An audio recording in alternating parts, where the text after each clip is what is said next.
Bonjour à tous. Aujourd'hui, j'aimerais vous parler de la procrastination. Donc, qu'est-ce que c'est? C'est en fait l'idée de remettre les choses à plus tard, à demain, voire à jamais. Souvent, on se retrouve dans cette situation, et vous l'avez sûrement remarqué, moins on en fait, moins on se sent bien, moins on a confiance en soi, plus l'estime de soi va baisser, et donc du coup, on est encore moins actif. Donc, l'important, c'est de remédier à tout ça. Donc, ce qu'il faut savoir, c'est que en fait, on procrastine pour différentes raisons. On est tous un petit peu différents par rapport à ça, mais il y a différents types de profils, et je pense que ça peut être intéressant de les découvrir. Le premier profil, ça va être celui qui va être parfait. Donc, c'est-à-dire monsieur ou madame parfaite. Par exemple, si on prend un exemple de savoir faire une pompe, que ce soit une pompe normale sur les genoux ou même contre le mur si on est complètement débutant, et se dire ah bah non, moi je connais pas exactement le geste, moi je veux être sûr que ce soit bien fait, l'écartement des bras, l'écartement des pieds, comment on doit descendre mon coude, etc. Et donc du coup on n'est pas sûr que ce soit parfait, on n'est pas sûr qu'on va bien le faire, et donc on préfère ne pas le faire du tout. Donc ça c'est le premier profil. Attention, encore une belle excuse. Parce que par exemple une personne qui va faire 10 pompes tous les jours de façon imparfaite et une personne qui en fait 0 par jour de façon parfaite, on est d'accord qu'à la fin, par exemple, des 100 jours, il a fait 10 pompes, celui qui les a fait de façon imparfaite, il en est à 1000. Et donc, du coup, il a forcément appris, progressé, et il est bien meilleur que Monsieur Parfait qui en a fait donc 0. Donc, ça, c'est le premier point. Le deuxième, ça va être monsieur feignant. C'est-à-dire, oh non, j'ai pas envie, ça va me fatiguer, puis j'aurai peut-être un peu mal au dos, puis j'aurai des courbatures, etc. Donc, il va se trouver des excuses parce qu'il est feignant. Donc on reviendra sur son profil un petit peu plus tard. Le troisième, c'est monsieur ou madame comparateur, si on peut dire comme ça, qui se compare.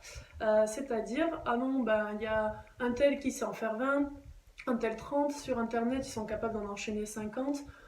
Moi je démarre, même si j'en fais 10, je serai nul, donc ça sert à rien. Donc si on part comme ça, on fait jamais rien. Parce que quoi qu'il arrive, il y aura toujours plus intelligent que vous, plus beau que vous, meilleur que vous. Moi, si j'avais arrêté le hockey ou si je m'étais entraîné moins sous prétexte qu'il y avait peut-être 10 000 joueurs et joueuses et encore plus qui étaient 1000 fois meilleurs que moi, j'aurais rien fait. En résultat, je me suis dit, j'ai regardé que moi, et je me suis dit, moi, ce qui compte, c'est que je veux progresser, progresser tous les jours, physiquement, mentalement et techniquement. Et je suis passée d'une joueuse lambda de championnat à mon rêve qui était capitaine de l'équipe de France, enfin joueuse d'équipe de France, puis capitaine de l'équipe de France. Et après ça, je suis devenue entraîneur national de l'Iran, alors qu'au tout début où j'ai démarré, j'ai même pas pensé à ça parce que je me serais découragée, parce que des joueuses, et encore aujourd'hui, qui sont bien meilleures que moi, il y en a énormément. Donc ça c'est le premier point, arrêtez de vous comparer, regardez vos avancées, il n'y a que ça qui compte, être fier de soi, de ce qu'on fait et d'avancer tous les jours. Donc ça c'est pour la Ensuite en profil on a le futuriste. Donc le futuriste, lui, c'est celui qui se projette dans un avenir et qui va dire ok, je vais faire des pompes, mais peut-être que c'est pas une bonne idée parce qu'après je vais avoir des gros bras. Et si j'ai des gros bras, peut-être que telle fille ou tel garçon, si je suis une femme ou peu importe, ne voudra pas de moi parce que personne n'aime les gros gros bras. Donc je vais peut-être faire des jambes. Ouais, mais en même temps, avoir des petits bras et des grosses jambes, c'est pas joli. Et donc du coup, on fait rien parce qu'on se projette dans un futur comme ça un petit peu hypothétique et on n'avance pas. Donc déjà, ce qu'il faut retenir de tout ça, c'est essayer de repérer vous dans quel schéma vous êtes. Moi, c'est plutôt les peurs, en tout cas par le passé, quand j'étais inactive, c'était vraiment la peur de ne pas y arriver, de me projeter dans quelque chose où je me disais pourquoi le faire si je ne vais pas y arriver. Et aujourd'hui, j'ai complètement réussi à changer d'état d'esprit parce que moi, ce qui compte aujourd'hui, c'est pas les autres, c'est pas de me planter ou pas, c'est de progresser, d'avancer tous les jours. Et même, je sais que je vais avoir des moments où je vais aller moins vite, où je vais reculer, où je vais du coup entre guillemets échouer. Mais ce qui compte c'est comment je vais rebondir et comment je vais finir par y arriver, peu importe le temps que ça va me prendre. Donc la première chose à comprendre, c'est que l'action conduit vos pensées. Et comme l'inaction conduit vos pensées, mais du coup dans un mode complètement négatif. Donc ce qui est important, c'est tout de suite d'être capable de switcher. Essayez de repérer, en fait, entraîner votre esprit à repérer les excuses, à repérer à chaque fois que vous mettez les choses à plus tard. C'est-à-dire, ouais, mais peut-être que je le ferai demain, et si Et à propos de ça, ah, tac, je repère et je fais quelque chose tout de suite. Peu importe ce que c'est, par exemple, même si c'est un long projet, démarrer par quelque chose. Si ça commence par rechercher des hôtels pour emmener une équipe à l'étranger, je ne sais pas quel est votre projet, bon, bah, au moins je recherche les hôtels, je me mets devant mon ordinateur et je note les hôtels.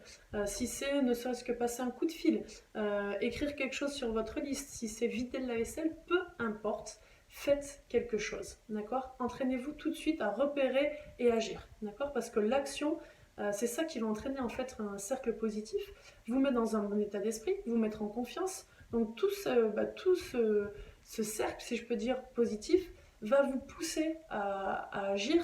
Et donc là, du coup, vous allez vous mettre dans une bonne dynamique.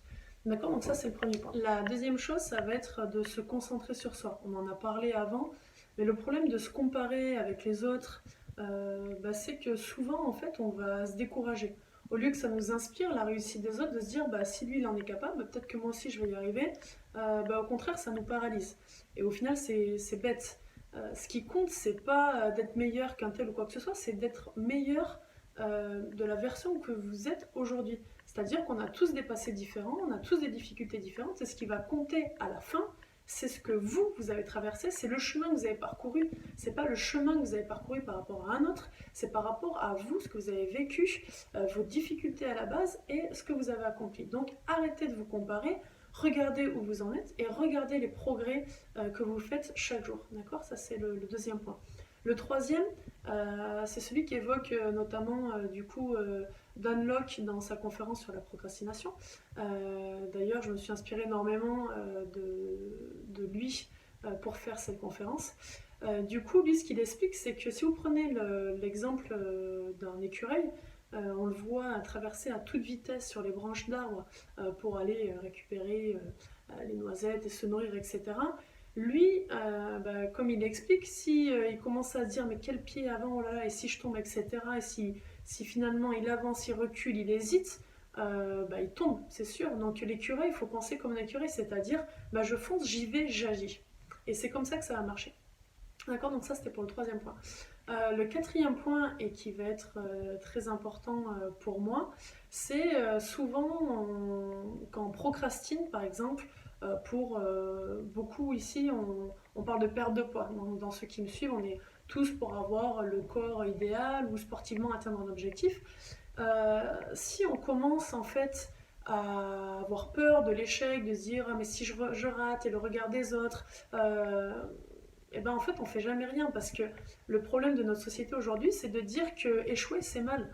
Mais moi en fait à chaque fois, et c'est ce que j'apprends aux joueurs que je coach, mais si vous échouez c'est tant mieux, ça veut dire que vous avez essayé quelque chose que vous ne maîtrisez pas encore et donc du coup vous avez forcément appris quelque chose, il y a forcément une leçon à en tirer. On prend le temps de digérer, on fait en sorte avec l'expérience que ce soit de plus en plus court possible et on rebondit parce qu'on a appris quelque chose et on va devenir meilleur. C'est sûr que si on reste dans sa zone de confort et qu'on fait toujours la même chose, on devient un expert, mais on devient un expert de quoi? Et ouais, et donc moi c'est ça en fait, limite quand je me plante, je me dis waouh, ok là j'ai pris une claque, tant mieux, ça va me faire progresser, ça va me faire avancer, que ce soit dans mes relations, je suis pas toujours parfaite, des fois je suis pénible, le tout c'est de me dire ok, là j'ai merdé, ok qu'est-ce que je peux faire à l'avenir? Comment je peux m'améliorer sur tel truc et tel truc? C'est ça qui est important. Donc arrêtez de voir l'échec comme quelque chose de mal, parce que sinon on fait rien. Et donc du coup à 70 ans on se dit voilà, j'ai fait ce métier-là, ça me plaisait pas du tout, mais je le faisais bien. Bah, moi en tout cas, c'est pas comme ça que je vais finir ma vie et je suis sûre que vous non plus. Donc allez-y, lâchez-vous et vous verrez que vous allez trouver du soutien et que vous allez inspirer des gens. Et enfin, pour finir, ma méthode à moi, c'est la to-do list. Alors, attention, faut faire attention parce que plus on écrit des choses, ça peut paraître démoralisant, d'accord? Donc ce qu'il faut se dire, c'est que moi j'ai tendance à réfléchir à plein de trucs, j'ai pas mal de projets en ce moment, entre la création de mon entreprise, mon boulot d'entraîneur au club, mon association, l'Iran que je coach, mes clients que j'ai à Bordeaux, ceux à distance, etc. Ma vie perso forcément, et donc du coup à chaque fois j'ai la tête encombrée de 60 000 choses à faire et ça avait tendance à me paralyser.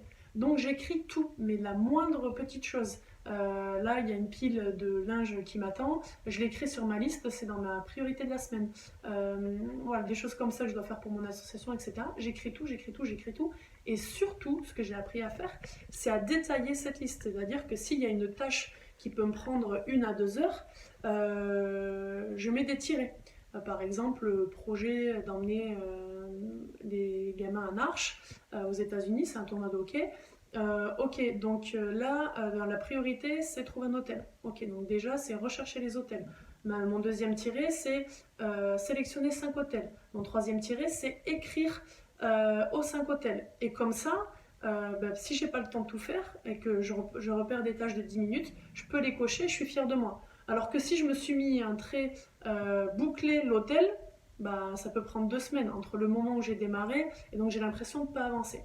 Donc moi, ce que je vous propose de faire, c'est de faire une to-do list. Vous écrivez tout et vous détaillez. Et par jour, vous devez vous fixer 5 choses à faire. Petites ou grandes, peu importe, mais quelque chose qui vous paraisse atteignable. Vous ouvrez votre bouquin et à la fin de la journée, il faut en avoir coché 5. Même si c'est des petites choses, étendre le linge, mettre une lessive, envoyer un courrier, répondre à un ami, etc. Peu importe, il faut faire 5 choses. Et vous verrez, même si c'est de toutes petites choses, ça va vous mettre dans un cercle dynamique, positif, et vous allez vous sentir beaucoup mieux. Donc démarrez ça, commencez à analyser à chaque fois que vous commencez à vous trouver des excuses à repousser, essayez d'identifier pourquoi, et faites-le. Si vous vous plantez, on s'en fiche, vous avancez, faites. Acceptez à chaque fois que vous reculez, redémarrez, cochez 5 choses par jour et mettez-vous à l'action, vous allez voir, votre vie elle va changer, vous allez augmenter votre estime de vous, votre confiance en vous et ça va tout changer. Bonne journée, à bientôt. On a un autre profil qui est le peureux. Le peureux, c'est celui qui va remettre à demain ou à jamais parce qu'il a peur de se casser un bras, il a peur de se faire mal, il a peur du regard des autres, il a peur d'échouer. Donc il va se projeter comme ça en fonction de ses peurs et donc du coup il sera complètement inactif et il ne passera pas à l'action.